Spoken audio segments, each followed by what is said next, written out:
my darlings, in today's video I want us to talk about makeup. I am a makeup artist. I genuinely do love talking about makeup. I like talking about technique, not just products, and I am hoping to find a really nice sweet spot when it comes to creating this type of content. I don't want to be too teachy, if that's even a description. I want it to be like you're just talking to your makeup girly, and your makeup girly knows a little bit more than you, and you come to her for reference. So in today's video I am going to focus mainly on technique. I am not going to mention any products. I just want to show you how I finessed that face, because it is stunning. I also want to help those who feel a little bit confused when they see the Instagram reels. You know, a lot is squeezed into these bite-sized videos, you know, and there's a lot of filters going on, there is a lot of technique going on, and a lot of editing. And I hope these videos that I do breaking down technique will hopefully help you make that a little bit real and incorporate those things that you see online into your makeup routine. But before we get into that, I'd love to let you know who I am, just in case you don't know. My name is Ijoma. I'm a beauty lover, a skincare influencer, a pro makeup artist and a woman of a certain age. And I feel like all these things truly inspire everything that I do on my channel. The skin is prepped as per usual. A beautiful skincare routine has been done. Let's start with foundation. I am going to be going in with a foundation that's a touch red, and when it comes to human beings that look like me, in the sense that they have dark skin, red and orange cancels out our hyperpigmentation. So when you get a foundation that has a little bit too much red in it, this is how I like to use it. I like to use it in a way to cancel that darkness, like any hyperpigmentation I have on my skin. Not necessarily to give myself full coverage, but just cancel things out, because when you go heavy-handed with a foundation that's too red for you, you will look too red. But if you use it in a minimal type of way, you can take advantage of that redness and use it to cancel out any hyperpigmentation. As you can see, that is quite red on my skin,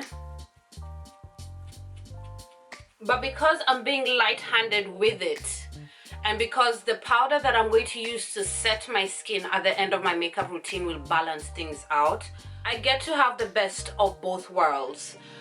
I get to cancel out my hyperpigmentation but still have a little bit of something down on the skin for my concealer, my powders, my etceteras to sit down on. And as you can see, I'm not even picking up any more product. I'm just working it in to the skin. As you can see, I'm being very mindful, just picking up very little product on my brush. Now, this technique will only really work for you if you have a minimal amount of hyperpigmentation. If you have a lot of hyperpigmentation, it's best to truly get a foundation that does match your skin very well, and then use a concealer to cancel out that hyperpigmentation. But if you have a red foundation like this one, and you have minimal hyperpigmentation just like me, this is a great way to use that foundation. Be mindful, use a small amount of foundation, and just keep looking into the mirror and seeing what is happening, making sure that you like the way it sits. For me right now, I am super duper happy with that finish. As you can see, I've still got quite a bit of foundation on my hand, because I have been minimal. And if you use this trick, do exactly that. Be minimal about the matter. That way your makeup won't end up turning red or orange during the day. So now let's go into a bit of highlighting. Now, we like to use the words highlighting and concealing both at the same time, and they are two different things. Concealing is hiding. Highlighting is accentuating. Now, I don't feel like I need to conceal anything per se, especially now that I've got this foundation down on my skin that has redness in it that's canceling out any hyperpigmentation. So I'm going to be just going straight into concealer, and I have been using a cream to powder formula to do this job. and I have been really liking it. It has blown my mind at how beautiful the finish is, how effortless it is as well. As you can see, that was quite easy to blend away, and you can already see that underneath my eye has been lifted. Really surprised me in the way it's playing. But that's my new zhuzh. Now I know on Instagram we see the big lines of product being put down, a lot of heavy-handedness with the concealer and the highlighter underneath the eye and the forehead and the nose. A lot of product is put down. I prefer to work from the back of my hand. You can work from a palette as well. By doing this, by working from the back of your hand, you get to pick up a minimal amount of product and build it up to your preference. Because once that product is down on the skin, there's no going back. You know, it's already down on the skin. There really is no going back. Blending it out is simply hard work. It can be quite stressful, especially if you're not used to a heavy finish.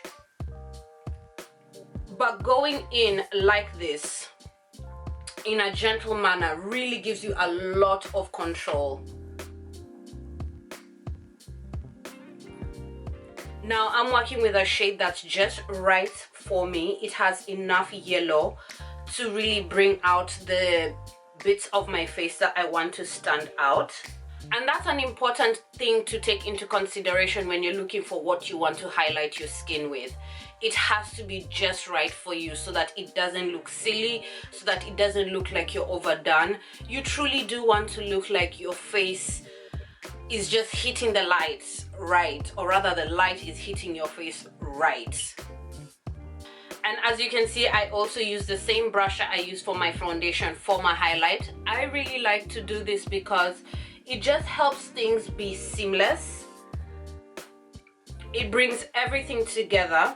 And as you can see, I am blending. I am not going back and forth, picking up an amount of product that I absolutely don't need. We want to blend because we want it to look like skin. We want it to look intentional. We want our makeup to look comfortable and not like we are trying too hard. No. I'm now going to highlight just a little bit more with a much lighter concealer this time. This product is a concealer, and this shade is very much so light. As you can see, that is very light, but I'm being very strategic about where I want it. I just want these little fine points of my face to really stand out. And I will give you a glimpse of what that looks like. This is a cream concealer. So I like to really focus on this point in the inner bit of the eye.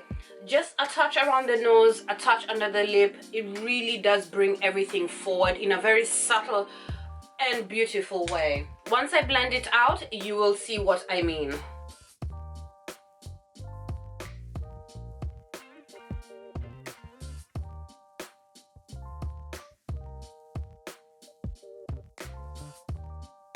So I have blended out half of my face. Forgive the lighting coming in and out. Hopefully you'll be able to see what I mean.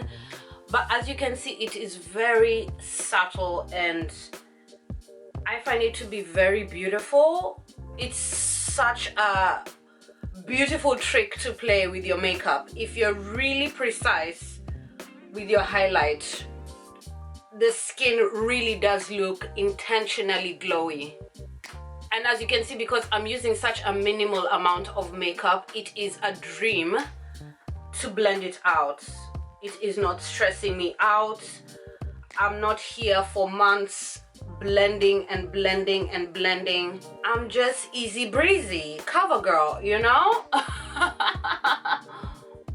Now, I did mention the product that I did use to highlight my skin was a cream to powder, so it doesn't particularly need a set, but I'm still going to set it ever so slightly. Now when it comes to setting the highlighted parts of my skin, I don't bake the skin. I don't put on a heavy layer of powder. It doesn't suit the way I need my makeup to look like. I feel that that technique is more suited for photo shoots, for clubbing, for a situation where you want extreme longevity from your makeup, and I don't particularly need that.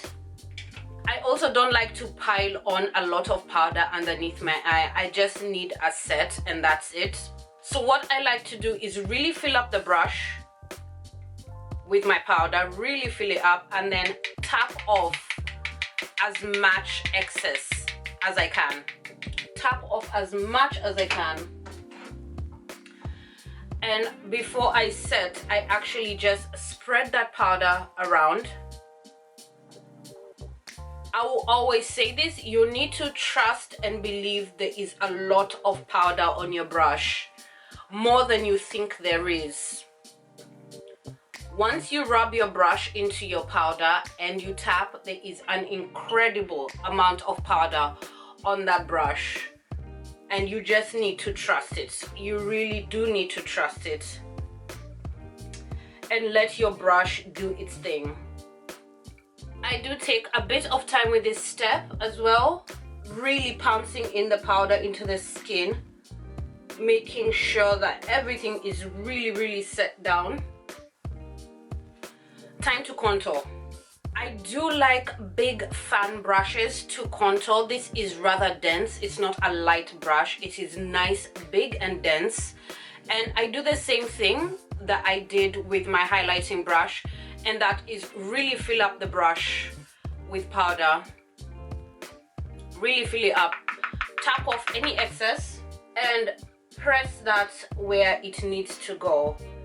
And you see why I like a fan brush? Because it gives me the precision that I need when it comes to doing this job. And because it's not a straight brush, it has a contour to it. It fits the contours of the face just a little bit better. I do not like straight brushes for contours. Let me see if I can find another one that I really like for a contour. I do also like a really good blush brush. This is the brush I'm using for blush now, but I would use this to contour. I also like a flat shaped powder brush. As you can see, this is a bit pinched at the ferrule, but it's round and it has a contour as well. And now I blend that in. Just remaining in the parameters, I also love to do this to go into the contour of my eye and to begin to give the eye shape. And I also like to bring it down to my chin, begin to give my chin a bit of shape, and just keep buffing that into the skin. I do not like to be too precise with contours because contours are not straight lines, they're shadows, and shadows are soft. Hence why I do like a big fluffy brush for this job, or rather a brush that has a bit of give to it, nothing too firm. And I repeat, there is more on your brush than you think so. Before you go in to pick up more product, just work the brush and see if it's doing what you need it to do. If you remember, I only placed my contour by my cheek and at the top of my head. I placed just a little bit by the bridges of my nose, but I did not place any product by my chin or my eye. I am simply using what is in the brush to contour those areas and to blow things out. Before I move on to the next step, I just want to highlight the differences between a contour and a bronzer. Bronzers tend to be warmer, especially if you are my skin tone, if you're a darker skinned human. Bronzers are meant to be warm on our skin. They're supposed to mimic what our skin looks like when it's been warmed by the sun. And contours are shadows, and shadows need to be either cool toned or neutral. It's a shadow at the end of the day. You want to create an illusion of even more shape to your face. The contour I have used today is more so neutral, which is where I like to stay. I don't mind a cool toned contour, maybe in the winter, not all the time, or when I really want to chisel the face, really chisel it out, then I will look for a cool tone contour. But if I just want shape, I'm doing something like this, a neutral contour works for me. Let's put on some blush. I am going in with a liquid blush this time. Liquid blushes are all the rage, but I feel like they can be a lot of work if you don't know what you're doing with them. But the finish on the skin, 9 out of 10 times, is stunning. My beginner friendly advice is to always start with your finger and just work that into the skin. And then I am going to pick up my foundation brush, the brush that I used to do my skin work, and really work that blush into the skin. I'm going to take some of that liquid blush and dab it on my eye, just to start to create an eye look. There is a beautiful seamlessness when you use your cheek products to do your eye look. The face really does look one together, and you're guaranteed to have makeup on your eyes, especially if you don't like to do eyeshadow or could not be bothered. This is a fantastic trick. Now the cream blusher I went in with was orange. Now I just want to add a bit of pizzazz with a pink blush. What this does is it gives your blush a little bit of dimension. This is a very makeup artist thing. It is not necessary to do, but when you play with two types of blushes, two colors of blush, it can really give your cheek some beautiful dimension. So what I am going to do is really focus that blush at the top of my cheekbones and not so much at the apple as I did with the orange blush, the cream blush that is. And I am going to feather it down, creating a little bit of ombre effect. So I've kept that pink blush more so at the top of my temples. I really do like pulling blush up like that. Really looks pretty. Now I'm going to take just a little bit more of that pink blush and I'm going to tap it over my eyes. As I said, we are creating an eye look with our cheek products as we go, because it makes life simple and super seamless. Now let's put a little bit of highlighter. I like to use the brush that I used for my blush to do highlighter. Once again, making that seamlessness continue on my skin and just focusing the highlighter on the tops of my cheeks and a bit over my brow bone. Translating your highlighter onto your brow bone really does make it, once again, seamless. That is the word of this video. If you just place highlighter here, it can look a little bit, just doesn't look seamless. Like, it can't be the only shiny part of your skin. You need to move in the way light would hit your bone structure. So in essence, just having a touch of highlight also down your nose does really bring things together. If you want to take it up a notch, you can slightly powder it around your forehead, depending on the size of your forehead, depending on how much you like to contour or highlight your forehead.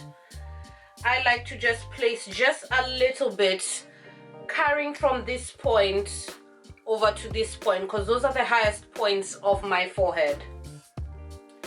I'm now going to finish up my eye look, and the only thing I'm really going to do is deepen my crease. I am going to just add a little bit more definition onto my crease, and I'm going to go in with a much darker brown, much more darker than the contour I used to give me that definition. And I am just going to concentrate this darkness at the outer V and start to also take it to my bottom lash line. And voila, we have an eye look.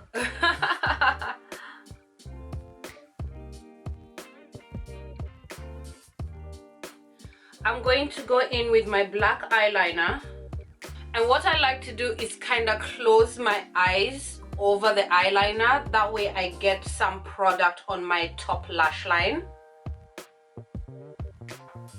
Applying eyeliner on the top of your lash line really balances things out.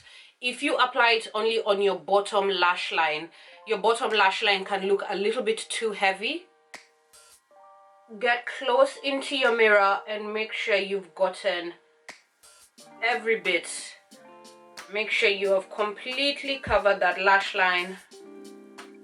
Then going back in with that dark brown that I used on my crease, I am going to set down the eyeliner I have just put. Setting down your eyeliner takes your eye look to the next level. And you just want to rub along the lash line and really soften it up, because what softening it up does is give your eye a bit of a sultry smokiness, and it makes your eyeliner last a whole much better. Is that sentence right? It makes your eyeliner last much more better, much more longer. Then I am going to go into what I used to contour, because it's a lighter brown than what I used to set down, and further blend that out.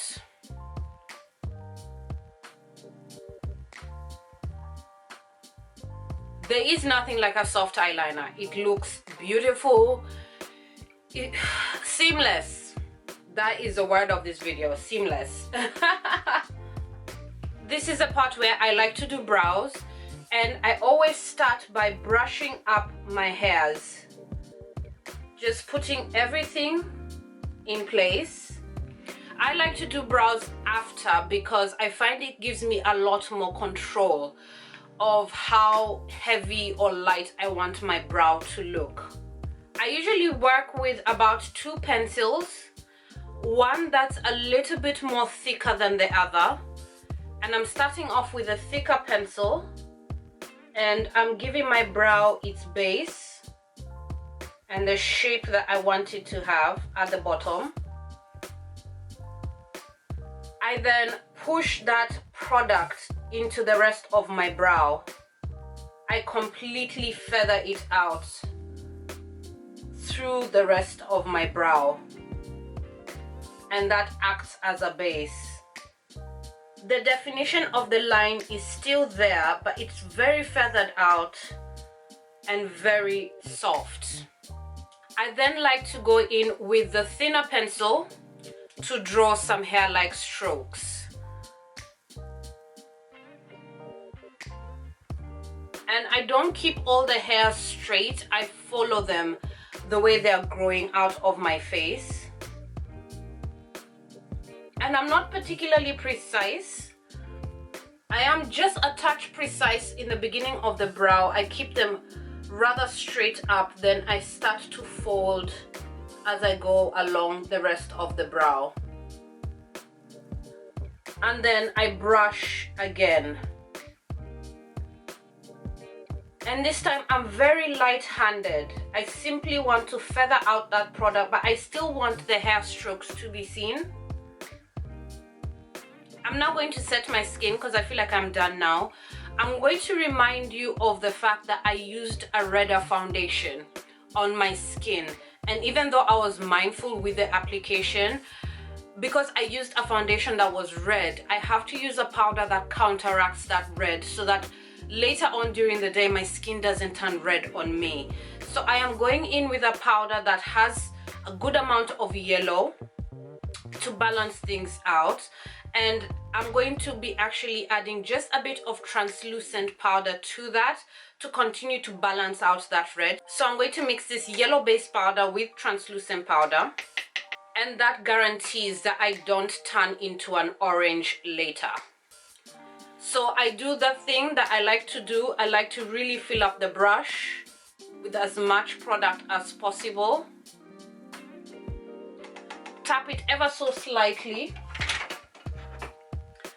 Then I like to first press the powder lightly all over my skin. Then we buff. Do not be scared of this process, because this is a time where you put everything together. I feel like this technique turns my powder not only into a setting powder, but also a finishing powder. Because those are two different things, a conversation for another video. But doing this turns my setting powder into a finishing powder and really gives me a gorgeous finish. Everything is put together. Any lines of demarcation that I was particularly worried about are all gone. We are on to finishing touches. Now I just want to set my brow. I like to set my brow with a brow gel after I've done everything, and that is powder the skin, because this is a beautiful way to take away powder from the brow and to make sure that I don't move the brow through all that buffing. It also gives me a chance to shape the hairs how I want them to sit. I like to go a little bit up, then bring it down like that.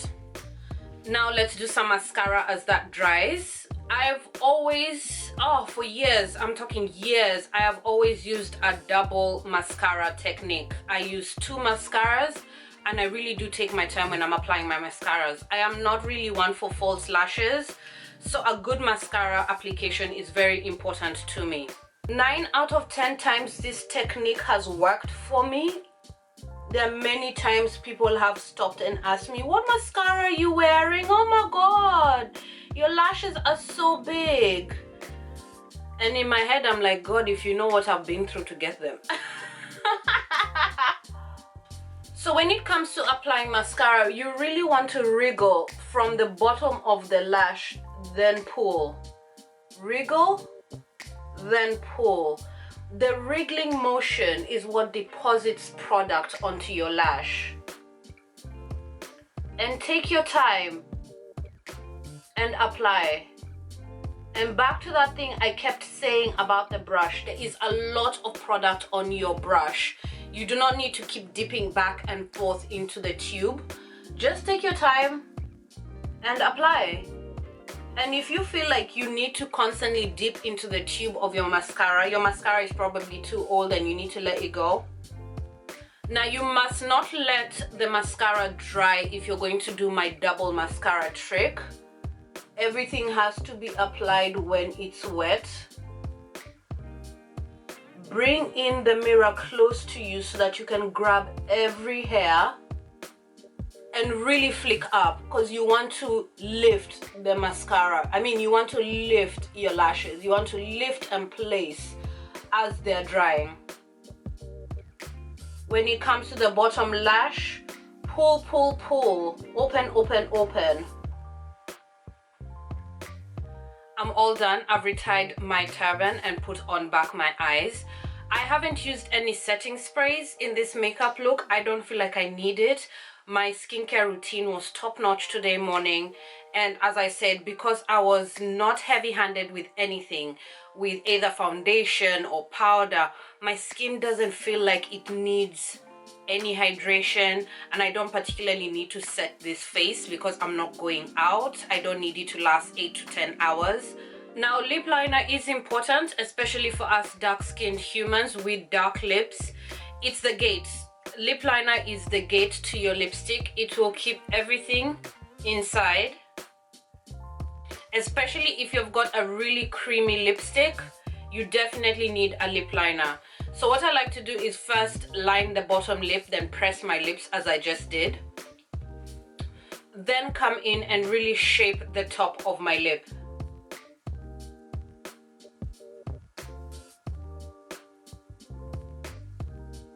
and then press them together.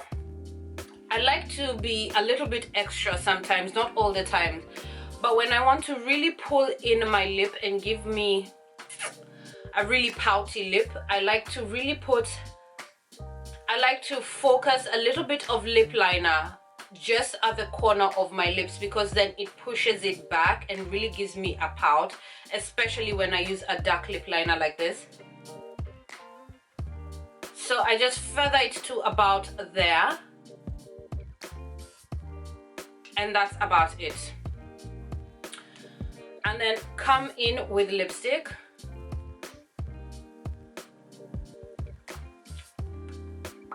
Starting once again just with the lip liner, starting with my bottom lip, pressing, really working it in, then doing a close inspection and seeing where else I need lipstick. I do this because, once again, restraint. Sometimes we are putting on too much lipstick and then it ends up everywhere, on cups, on lip glosses, on our fingers. And sometimes you really don't need as much lipstick as you're applying. So I apply once again onto the bottom lip and press up.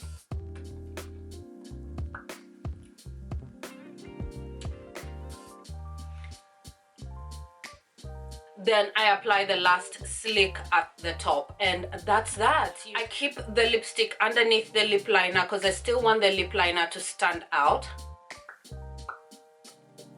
And I just keep working it into the lip until I am happy with what I am seeing. Last thing to do is do a big smile. Really stretch out your lips and have a look at where you have any gaps.